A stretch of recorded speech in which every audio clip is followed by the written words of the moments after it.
ये तुम क्या कह रही हो महविश? वही कह रही हूँ कबीर जो आप सुन रहे हैं। वानिया मिशाल को भड़काती है। हालांकि मिशाल बाहर से पढ़कर आई है, फिर भी पता नहीं कैसे वानिया की बातों में आ जाती है। देखें कबीर, जब एक इंसान के अंदर दूसरे इंसान के लिए रकाबत का जज्बा हो ना, तो फिर फर्क नहीं पड़ता कि वो बाहर से पढ़ के आया हो या यहाँ किसी गांव के स्कूल से पढ़ा, वो वहीं का वहीं रहता। मतलब ये कि वानिया भाभी को हमेशा से ही मुझसे कोई ना कोई प्रॉब्लम है। वो मुझे खास पसंद नहीं करती। मुझसे बेहतर और कौन जान सकता है महविश, क्योंकि वानिया ही वो जालिम औरत है जिसने तुमसे तुम्हारी जिंदगी की सबसे बड़ी खुशी छीनी है। वानिया भाभी ने मिशाल को पता नहीं मेरे बारे में ऐसा क्या कहा है कि वो मुझसे बदगुमान हो गई है।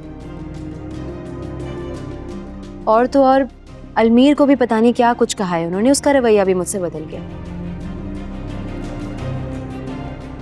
और उसका रवैया बदला हुआ तो मुझे काफी जगहों पे नजर भी आया। और तुम अब मुझे बता रही हो? मैं शायद आपको अब भी ना बताती कबीर,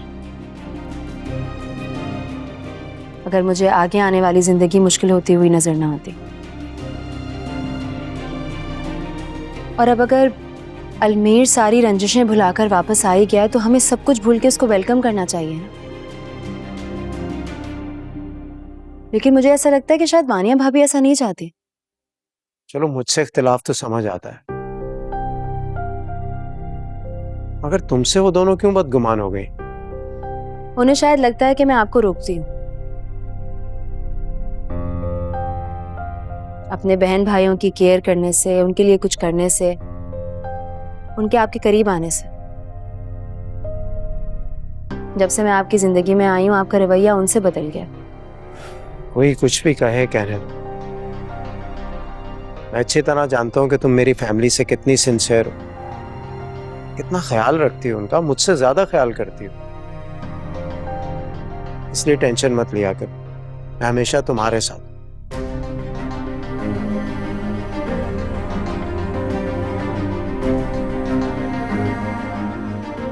मुझे वानिया के साथ अब सख्ती करनी होगी, हद से बढ़ती जा रही है वो। देख नहीं रही समीर को तुम? किसे कंट्रोल में आता है, भैया जी के आगे पीछे फिर रहा होता है। उफ़ भाभी, अब ये तो आप पे डिपेंड करता है ना कि आप अपने शौहर को किस तरह से अपनी उंगलियों पे नचाती हैं। हमेशा भैया के जी भैया, आइंदा नहीं होगा भैया, मैं वानिया से बात करूंगा। मुझे नहीं पता घर में सब क्या बातें हो रही होती हैं, सब मालूम है मुझे।